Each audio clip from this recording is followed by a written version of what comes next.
3 months after her awakening, Sarah stood in her kitchen with a quiet, steady resolve. The morning light poured over a breakfast that felt earned and honest, a small rebellion against the old boxes and hype. The promise of real nourishment hung in the air, and with it a sharpened sense that change starts not with grand gestures, but with consistent, patient choices. The injustice at the heart of the story promises of health peddled by the food industry had finally met its counterpart, a family choosing truth over convenience. The antagonist, the marketing machine behind healthy processed foods, had betrayed trust with glossy labels and sugar-coated assurances, and Sarah felt the weight of that deception pressing into her bones. Yet her awakening carried not bitterness alone, but a precise, actionable shift. Her turning point came from a single, deliberate move, replacing the sugar-laden, box-bound breakfast with whole, real foods and inviting Emma into the kitchen to learn alongside her. That choice transformed not only her energy and health, but also the daily rituals they shared, turning meals into moments of connection, learning, and resilience. And now the story moves toward a taut, bright edge. The early wins are clear: steadier mornings, improved mood, and restored vitality. But the trajectory hints at a broader reckoning: what happens when a family expands this awakening beyond their door, and how the ongoing battle against misleading marketing will demand courage, curiosity, and continued determination. The arc is set for a vigilant, energized pursuit of truth in food, with consequences that could ripple far beyond their kitchen. Here is a longer continuation in the contemplative, urgent tone, preserving context and accessibility for a broad audience. Sarah Mitchell had always considered herself a health-conscious person. Each morning at 6 sharp, she arranged what she believed was the perfect breakfast spread: a bowl of colorful cereal with skim milk, a glass of orange juice, a low-fat blueberry muffin, and a fruit-flavored yogurt. She'd followed this routine for 5 years, ever since her doctor urged her to prioritize her well-being. At 32, she worked as a marketing executive at a tech firm in Seattle, juggling endless meetings and tight deadlines. Her breakfast had become an anchor, the one stable thing she could control in a life that sometimes felt chaotic. She sat at her kitchen counter, scrolling through her phone while she ate. Her husband, David, had already left for his construction job, and their 7-year-old daughter, Emma, was still sleeping upstairs. Sarah sensed a quiet pride in her discipline. While co-workers grabbed fast food or skipped breakfast altogether, she made time for what she believed was proper nutrition. But lately, something felt off. By mid-morning, she crashed so hard she could barely keep her eyes open during meetings. Her energy would drop around 10, leaving her reaching for coffee after coffee. She'd gained 15 pounds over the past year despite exercising 3 times a week. Her doctor had mentioned rising blood sugar levels, but Sarah couldn't understand why. She was doing everything right, wasn't she? That morning, as she poured her cereal, her phone buzzed with a notification from a health podcast she followed. The episode title caught her attention: "The Breakfast Foods Destroying Your Metabolism." She almost scrolled past it, but something nudged her to press play. The host's voice filled her kitchen, calm but urgent, as she continued eating. The host began with a measured calm that drew Sarah deeper into the rhythm of the conversation. She spoke not as a lecturer, but as a guide, acknowledging the confusion so many felt in a world of oversimplified health claims. The episode walked through a careful audit of common breakfast choices, focusing on the subtle details that often get glossed over in marketing campaigns. Added sugars that masquerade as charm, refined grains that masquerade as convenience, and portion sizes that quietly erode even the best-intentioned routines. As Dr. Chen explained the science behind blood sugar spikes and insulin responses, Sarah found herself pausing, spoon midair. The imagery the host used: glucose surges like tiny fireworks in the bloodstream. The aftershocks of a meal that promised energy but delivered fatigue. Felt intimate, almost personal. It wasn't a sermon about depriving herself. It was a call to understand how certain habits behaved like hidden agents, shaping mood, stamina, and appetite without her awareness. In the quiet of her kitchen, with the sun barely peeking over the urban haze outside, Sarah began to map her morning with new clarity. The cereal, once a staple of control, now appeared as a mosaic of quick fixes that rewarded taste in the moment but traded long-term steadiness for short-lived highs. The orange juice, revered for its brightness, revealed itself as a stream of rapid sugar that never allowed her body to settle into a steady rhythm. The yogurt, marketed as a wholesome partner, carried sugars that offset the beneficial fats she hoped would keep her satisfied and energized. Her thoughts wandered to Emma, who had imitated her routine for years. If Sarah's alarm bells sounded true, if the breakfast choices were quietly shaping the energy, mood, and health of a child as well, what did that mean for the little girl who watched her every morning? The weight of responsibility pressed more heavily than any deadline at work. The idea of changing everything felt overwhelming, even frightening. Yet the prospect of restoring energy, focus, and well-being carried its own calm conviction. By the end of the episode, a practical path had begun to form in Sarah's mind. It wasn't about renouncing breakfast or adopting a radical diet. It was about reclaiming agency through incremental, informed changes. She could start with one change at a time, swapping sugary cereals for whole grains with real fiber, choosing whole fruit over juice, and pairing protein-rich options with vegetables to sustain energy.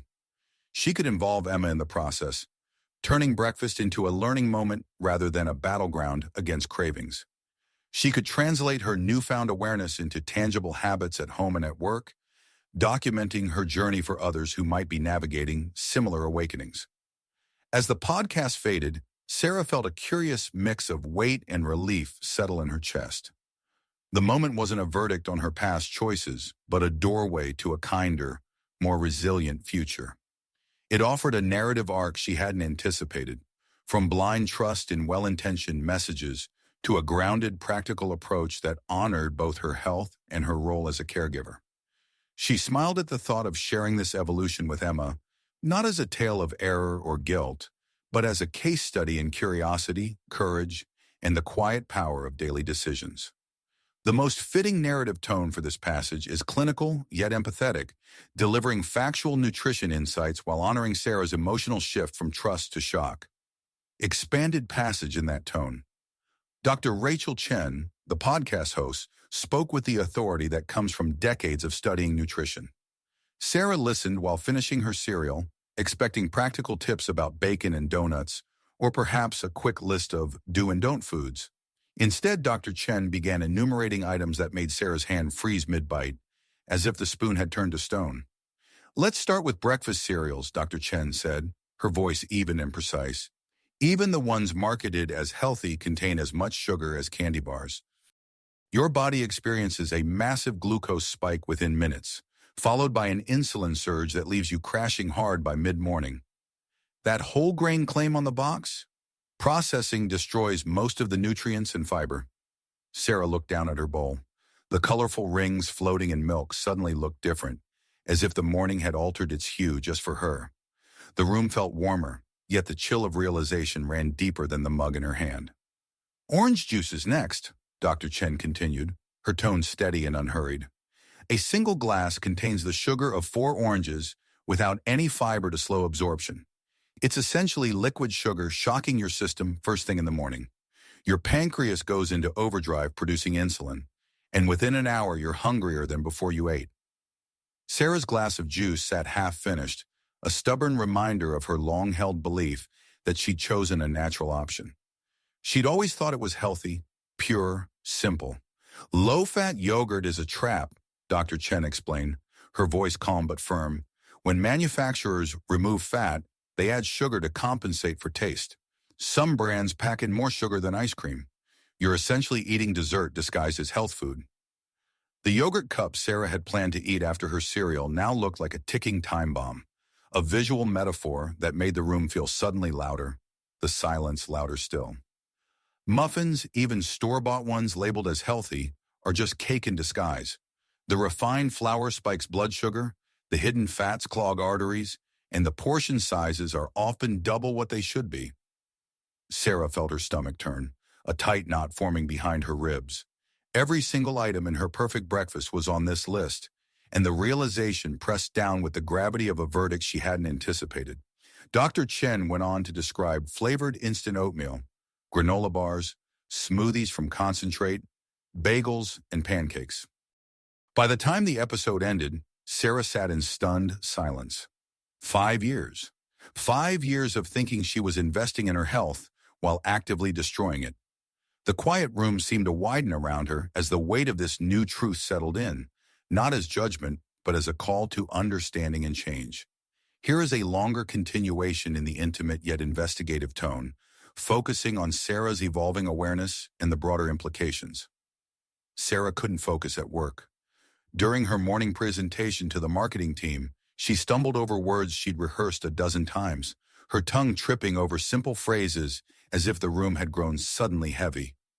Jennifer, seated near the front, leaned in and whispered, "You okay? You look pale." Sarah nodded automatically, but the gesture felt hollow, a reflex masking a weather-beaten truth she was only beginning to name.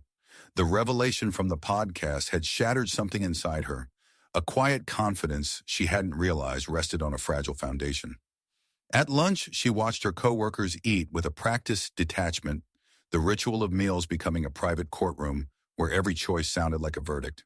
Jennifer had brought leftovers from home, real food that looked nourishing and honest. Mark from accounting was chewing thoughtfully at a salad with grilled chicken, a small, deliberate rebellion against the usual cafeteria fare. Even Tom, who everyone joked about his junk food habit, was eating what he knew was unhealthy, a quiet admission that even the usual had its own justification. He wasn't lying to himself about it, but Sarah had been lying to herself for years. Worse, she'd been feeding Emma the same breakfast, the same pattern masquerading as care. Those colorful cereals Emma loved, the fruit yogurt she believed was such a good choice, the orange juice she insisted on pouring fresh each morning.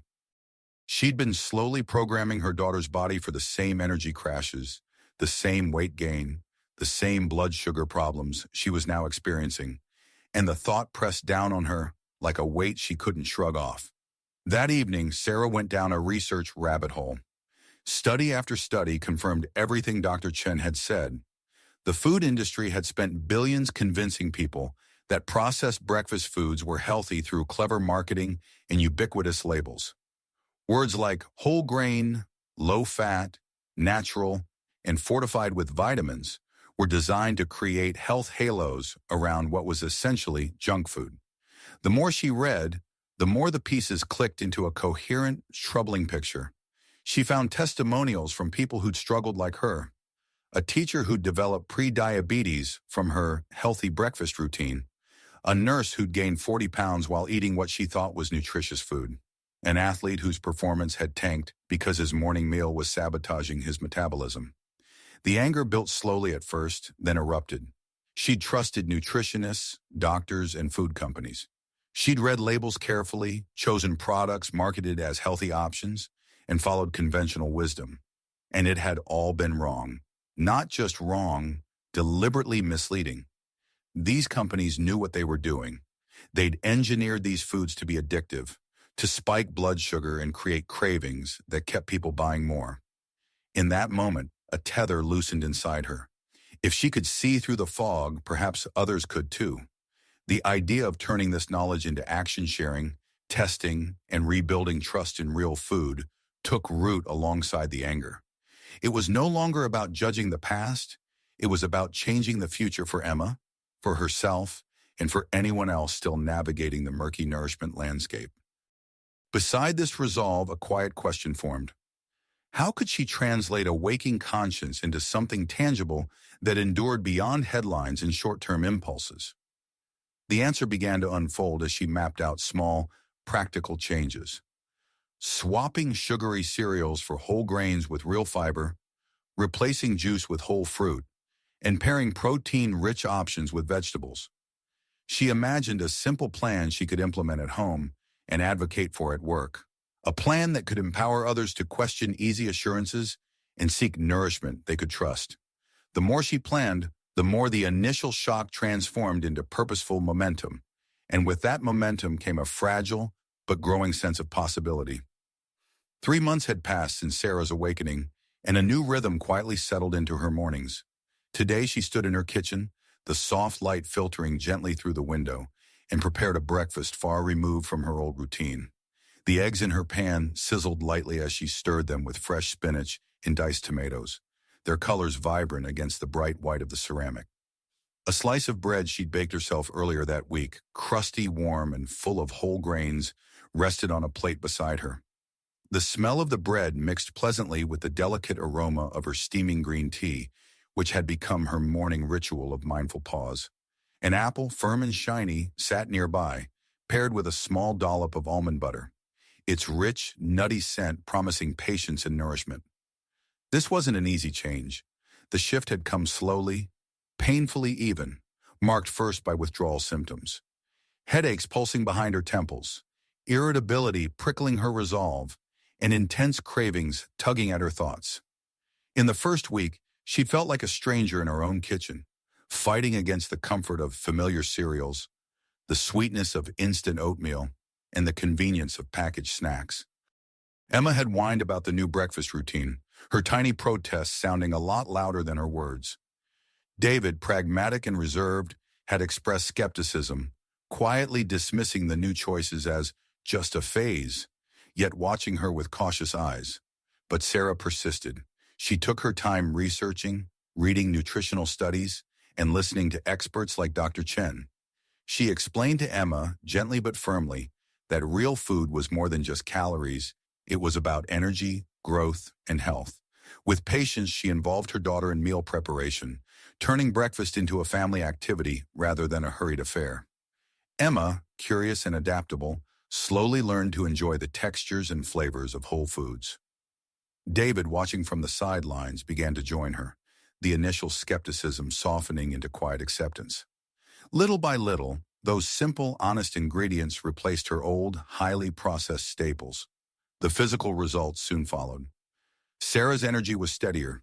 She no longer experienced the familiar crashes around 10 or knowing she'd need another caffeine fix. She'd lost 12 pounds naturally, without changing her exercise routine, and her latest blood analysis revealed her glucose levels had returned to healthy ranges. She woke in the mornings feeling refreshed, her skin clearer, her mood more balanced. The transformation wasn't just external, it extended deep inside, where an unshakable sense of clarity and confidence grew. Emma's transition surprised her most. Her behavior at school improved, noticeably fewer emotional outbursts, more focus, and genuine enthusiasm.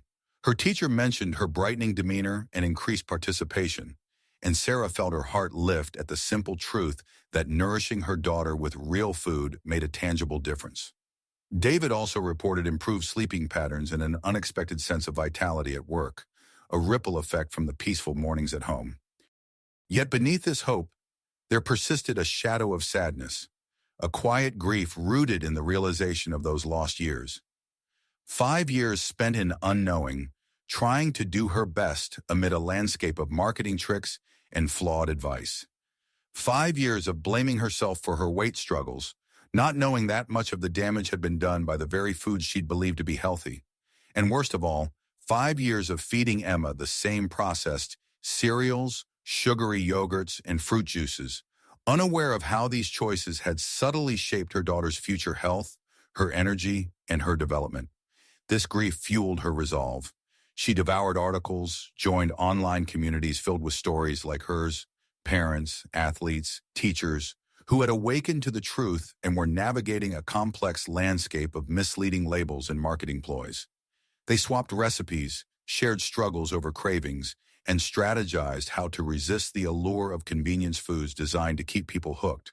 Some had managed to reverse chronic health conditions, shed stubborn weight, or regain their natural energy. The collective strength gave her courage, a reminder that change was possible, even if it was slow and messy. Sarah also became a local advocate. She volunteered to speak at Emma's school, sharing her story, not as a judgment, but as a conversation starter about what truly fuels our bodies. She started writing blog posts, peeling back the layers of marketing language that cloaked processed foods in false health halos. She left honest reviews for products, warning others about the tricks that industry used to sell unhealthy choices as nutritious. The grief still lingered, but it became a quiet companion rather than a weight crushing her spirit. She mourned her past self-naive, trusting, eager to do right.